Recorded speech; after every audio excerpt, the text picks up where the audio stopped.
Cullen, Aven. I finally got the truth out of Sharael. The truth she'd been holding back since the moment we met. We're in the past. Somehow the contingency brought us here, and she knew what would happen before we ever left. She read it in a letter, but never warned me. Never gave me a chance to speak to Da, or say goodbye to my mom. She claims it wasn't her intention, that the spell bound us both the moment I touched the page, but the words feel hollow. Now she's talking of the white circle, of oaths and destinies, of the razor being more than just a weapon. She says my role is vital, that the future depends on me. But every answer she gives only raises more questions. I don't know if she's telling me the whole truth, or if I'm just another pawn in her game. And yet, the razor chose me. That much is real. The rest? I'm still deciding if I can trust her long enough to find out. Hi, I'm Mike Carmel, and this is the Dark Razor Chronicles streamcast. This is episode 4 of season 2, Through the Razor's Edge. If you've been following along, you know we've just crossed into a place that defies explanation, at least for now. This season is pushing deeper into the bond between Cullen Aven and the Dark Razor, and the truths that have been kept from him. Now, let's get back to the story.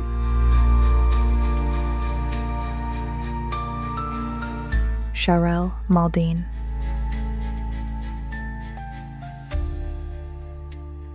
You knew. You knew the contingency would send us back in time. My breath catches. He stands. I stand. He steps forward. I admit, stepping back instinctively. I read it in the letter. His anger builds. Not just anger, betrayal. You knew. He repeats, voice low and dangerous. And you didn't warn me. I see it in his posture, the barely contained fury. Cullen, you must believe me. It wasn't my intention. My voice is desperate, but I can already see I'm losing him. To deceive me? I stand taller. It was an accident. You activated the spell yourself. Remember when you touched the page? When your glyph appeared? When we both touched it? I shake my head. That was the acknowledgement the spell needed. It bound us to the transport. There was no going back once the mistake was made. Please, Cullen. I would have done everything to convince an Aven to come back with me if you hadn't already committed.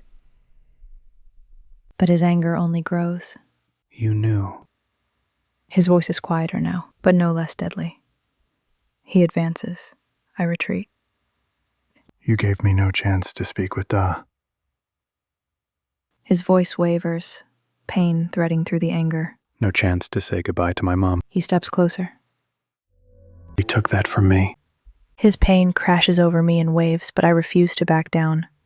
Gathering my courage, I force my voice into steel. And what if your father had doubts? What if he interfered? He had no proof of what I claim.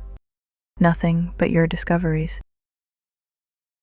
The word of a son who broke it only hours before.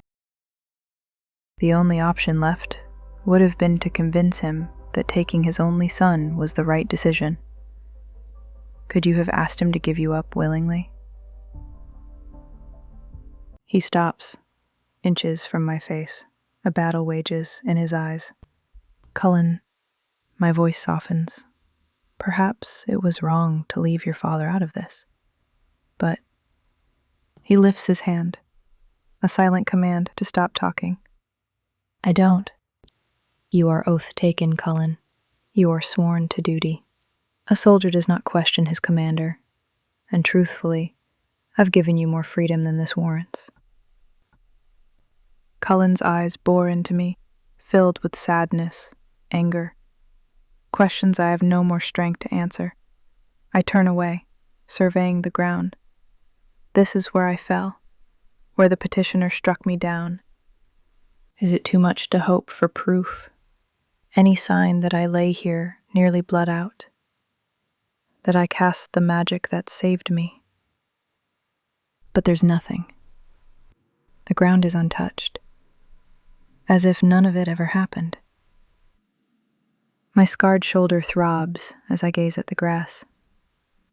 The circles have given me a second chance, a chance to make this work, to fulfill my duty. I look down at my hands, soft skin, unscarred, not calloused, a dream realized. Cullen stands listlessly facing the trees. He needs focus. He needs to feel purpose. I hesitate, then step closer. A bold move. I place a hand on his chest. He stiffens. Cullen. My voice is soft. We are closer than ever. His heart beats steady beneath my fingertips. I raise my other hand, touch his hip. His eyes meet mine. Cullen, I whisper, but the words fail me. My heart races. My face burns. His expression, confusion, realization slams into me. This was a mistake. A big mistake. He steps back, and if my face burned before, it scorches now. I'm sorry, I blurt, words tumbling over themselves. He raises a hand. A silent command to stop talking. Oh gods, he's going to think I'm an idiot.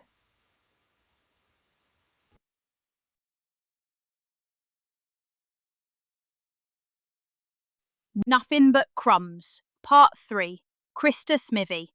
Settle down, ya drunkards. I don't gots all night.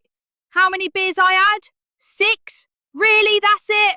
Well, I'm guessing I better thinks back a bit. Where'd I leave off? Oh, yeah, right, I know this one. It were me, Dan, Gin and Maury, just dumb enough to go back to Rutherman's place, yeah? Snuck in, poked around, found enough weird junk to make my bum fluff rise. There was someone, or maybe, someone moving round in there. So we did the sensible thing and legged it. Now you'd be thinking that were the end of it, yeah? Walked away, lived a day? Nah. This time weren't no dare, weren't no game. We was hungry, real hungry. So not even a week later, well. Dan's cough wakes me before the sun. Deep, wet, like it's dragging up what little he's got left inside. Sound worse in the cold, gives me the worry. Real deep like. Everyone back then dies of COVID. We're curled under the meat bins behind Franny's. Yeah, right. Again. Sorry, Fran. The stones are damp. Smell of old fat clinging to our clothes. You wakes with it in your hair, in your mouth. You can't shake it. My cheek's sticking like it's froze to the stone. You warm? I ask, 'cause he's coughing. I'm fine, he lies, voice scratchy like the cough's chewing him from the inside. I pulls what's left of the tarp over us both. Feels like butcher paper after the meat's been scraped out. Gin shows up just before dawn. Rutherman's gone again. House is empty. But I ain't got the strength to argue. My stomach burns with the hunger, shaking in my limbs, pain behind my eyes. I'd eat a fence post if I thought I could. Maury's gnawing on a candle stub, real wax, teeth marks sunk deep, flakes on his lips. Dan coughs into his sleeve. Better than boot leather, Maury says in his simple sort of way. Pantry window's easy to get in through. Jinnard said he tested it. Now I knows he were telling the truth of it. Inside's dead quiet. That sort of quiet that makes you think something's waiting inside. Floor's got a new set of scuff marks near the door. Fireplace cold, but ashes look stirred. That's when I hears it. Not upstairs. Outside. Clomp, clomp, clomp, and that low off-key hum that makes my teeth itch. I freeze, hand on the sill. Dan hears it too, his eyes go wide. Gin tilts his head, lips curling. He mouths it like a curse. Trundle. The lantern light slides across the pantry wall, flickering over jars and sacks. Keys jangle, slow and deliberate, like he's picking just the right one. The latch jiggles. Gin's already there, palm flat against it to keep it still. Trundle mutters to himself, all casual-like. Lock's loose again, someone's going to be sorry for that. The lantern glow lingers another breath, then pulls away. Boots resume their steady plod, fading down the lane. We all stand there, breath held, listening until even the hum's gone. Gin lets out that little titter, the sharp one he uses when he's wound tight but playing it cool. Coulda near bought us a ticket to the cells, that one. If Trundle's checking this door, it means he's already got this house in his rounds. And if he's got it in his rounds, he'll be back. We don't talk, just work. I stuff a carrot into my mouth as I pocket what I can. Half a loaf disappears into my bag. Dan grabs a handful of dried apples. Maury shoves a pickle in whole and near chokes, laughing while he's coughing. Sets Dan off wheezing into a rag until he drops an onion. Shut up, I hiss, but I'm smiling anyway.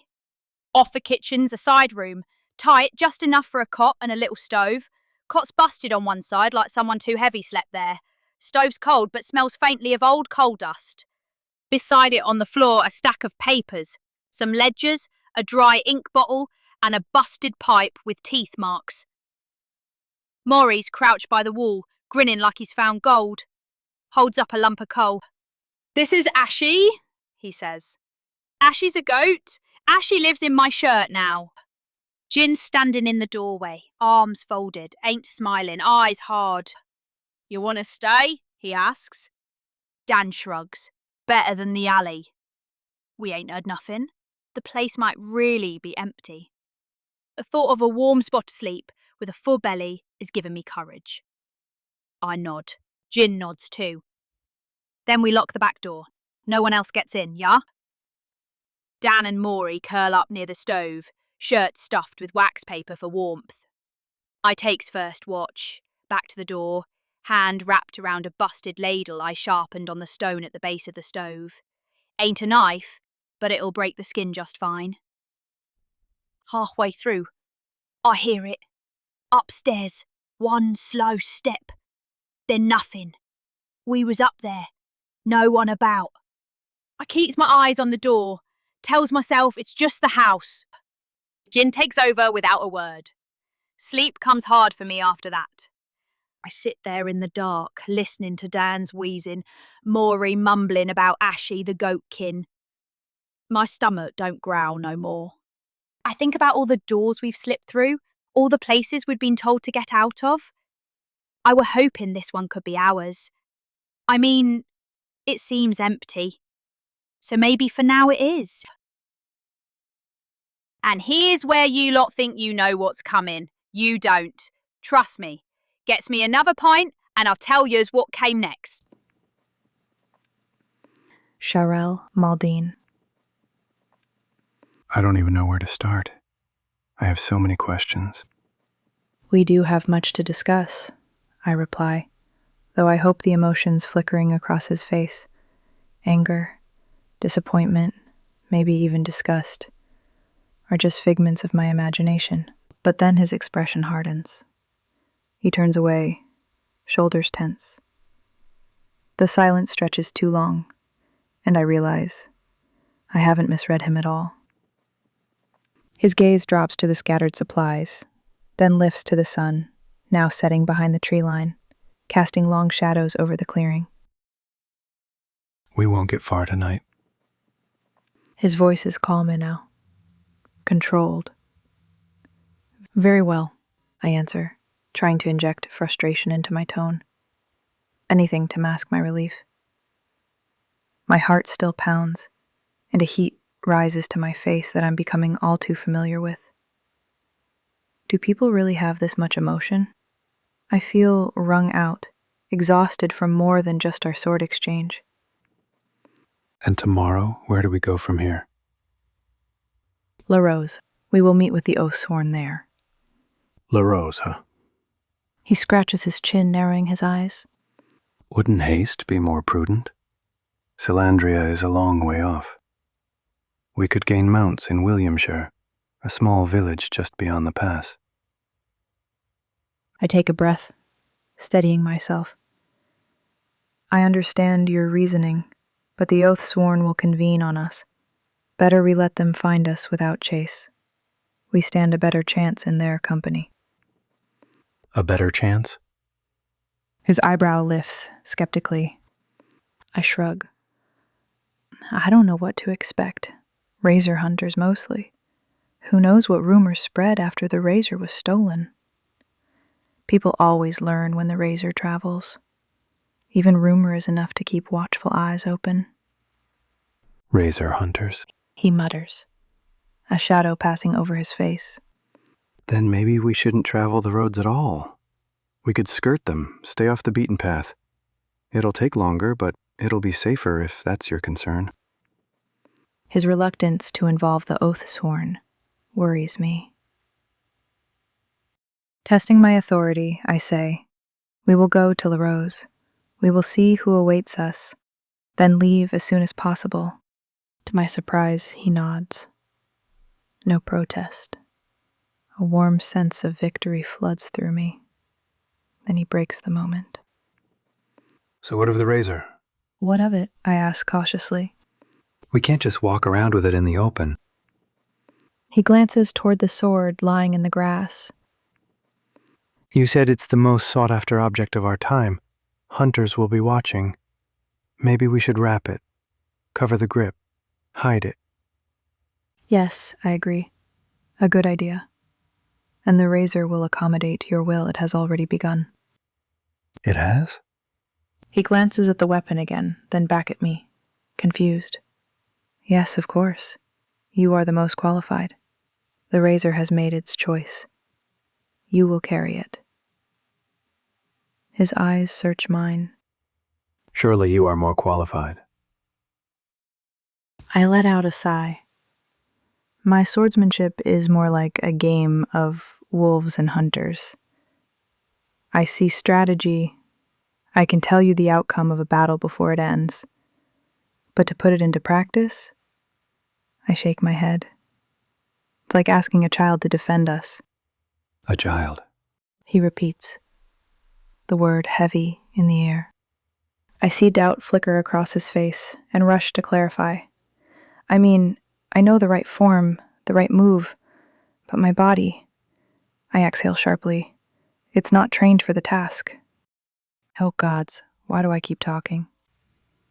This is pointless. The razor has chosen you. Only you can lift it now. In its sheath, it may allow another to carry it, but only if it judges them worthy. Outside its sheath, no one but the chosen may wield it. I press on, trying to refocus. But you're right, we should hide it. That will be easy enough. Cullen turns back and picks up the razor. The scabbard, now looking worn and weathered, has already changed by his will. But the hilt, untouched. He draws the blade, its grandeur unmistakable. The razor forms itself to his perception, and unless he sees it as something shabby and worthless, it will not disguise itself. You can wrap cloth around the hilt, I suggest. Hopefully you won't need to draw it. Cullen, Aven. I stare at the razor for a long moment before sheathing it again. I glance at the scattered equipment, the symbols from her contingency spell still vivid in my mind. Someone planned all of this. Each item carefully selected. If I am here now, then I was chosen, just like them. At my feet, a pile of leather armor lies among the supplies. The design is strange, yet oddly familiar. I pick up one of 3 fragments of a breastplate, feeling the supple texture beneath my fingertips. I put the razor down and use both hands to inspect it more closely. The construction is unlike any armor I've worn. It's light but reinforced, a coat of sorts, leather plates strung together with metal cord. I flip it over, scanning for familiar details. Then my gaze locks on a symbol pressed over the heart, the Aven's device. I turn it over again, examining the buckles and dials beneath the arms. The intricate ridges hide an interlocking system. I know armor, but this? It's something different. I sit down, flipping it front to back, trying to understand its function. Beneath the hardened leather are thin layers of metal, flexible yet sturdy. A cushioning layer runs between them, allowing movement without sacrificing protection. The tongue and groove interlocking segments are stiff, forming a 3-ply barrier at the joints, safe from slashing attacks, but a thrust, uncertain. But I can already tell, it was built for speed. Not Cadian steel, not Knight's plate, but something designed for fluid combat. I run my fingers along the reinforced edges, absorbing its design. It reminds me of the padded armor the Cadians wear for their game, long ball. Standing, I lift the armor over my head, trying to pull it on. Sliding one arm through, then the other, the scent of oiled leather fills my nostrils as buckles creak and shift. The armor catches, refuses to settle. I twist, turn, struggle to pull it down, and then a giggle. Not just a giggle, a laugh. Scowling between two loose panels, I can see Sharael is watching me, knees bent, arms resting on them. Expression flat, but her eyes betray her amusement. Here, She says, getting to her feet. you need to loosen these. I feel the armor tugged as she steps closer, her fingers working at my side. I turn toward her, but she's already yanking at a strap near my left ribs. Something gives, and suddenly there's space to move. She prods me to turn again, and with another firm pull, the armored coat finally settles across my shoulders. She shifts the coat into place, stepping back to inspect her work. Arms. I lift them. She moves to my left side, adjusting something near my chest. I can't see what she's doing, but I feel the dial turning, the subtle shifts in tension. You need some adjustments. I feel her press against my back, grunting softly with effort. Then she's in front of me, eyes scanning my chest with a critical gaze. Her hair is close, the scent of something faintly familiar lingering between us. She steps back. Then Take it off. I hesitate. Trust me. She adds, hands on her hips. I tip forward, gripping the armor and pulling it over my shoulders. With one final yank, it slides free. 2 holes, left and right, just below the collarbone, and 3 at the back. This was made for someone broader. Was that an insult? I glanced down at my chest, noting the fabric of my shirt stretched taut against muscle. I've worked hard for what I've got. I can't help it if I'm leaner than some hulking brute. And we need to loosen these, too. She's already working at the small buckles inside the armor, making precise adjustments. Then, with a grunt, she lifts the coat again. I take it from her and pull it back over my head. This time it settles perfectly. That's better. Now, tighten here. She moves to the left side and begins turning the dial. I feel the armor cinch around me, conforming to my frame, fitting snugly but without constraint. She tightens the right side next, and when it's done, I glance down at the rich, dark chestnut leather. Dropping my arms, I twist my torso, testing my range of movement. There are limits. Several twigs and leaves on the tree of life will not be possible. But it's not as restrictive as I feared. I roll my shoulders, shifting left, then right. The leather creaks as horizontal seams slide, one atop the other, granting more maneuverability than I'd first expected. Then she says it. Perform the tree of life. Everything. I glance up, surprised. As much as you can, including the 4th branch. I freeze. She knows I don't do the 4th. I told her. Do not hesitate, Cullen. You are sworn to the White Circle. Thus, you are sworn to me. Do as I ask, or my next words will be a command, and I shall invoke your oath. Command? Can she? I'm not in some damned military company, am I? Still, if she knows what she's doing. I exhale sharply. Yes, ma'am, I say, voice laced with sarcasm. Stooping, I pick up the razor, this time clipping it to my belt. The clasp, a sturdy crab-claw design, snaps shut with finality. A memory surfaces. Great-grandpa lecturing me as a boy. A man does not need frivolous belts and chains. If he cannot keep his sword where it belongs in his gate, how will he ever know where it is in combat? He was right, of course. A simple link, strong and direct, offers the most possibilities within the tree of life. I smirk, remembering the many opponents I'd taken down a peg in competition when my scabbard gave them a surprising slap on the rump mid-match. The thought of Grandad, how he embraced the fourth, darkens my mood and sets something inside me smoldering. Who the hells does she think she is? I told her I don't do the fourth. The smoldering resentment flickers to life. I start walking, circling the clearing, letting the feeling build. She wants a show? Fine. I rest my hand on the razor's pommel. Feeling the cool weight settle in my palm, I will give her a show. Stepping into position, I plant my feet. I take root, allowing my body to find balance. Drawing a deep breath through my nostrils, I exhale slowly through my mouth. A fire in the canopy. I let the fire burn. That's where we'll pause the Dark Razor Chronicles. That was episode 4 of season 2, Through the Razor's Edge.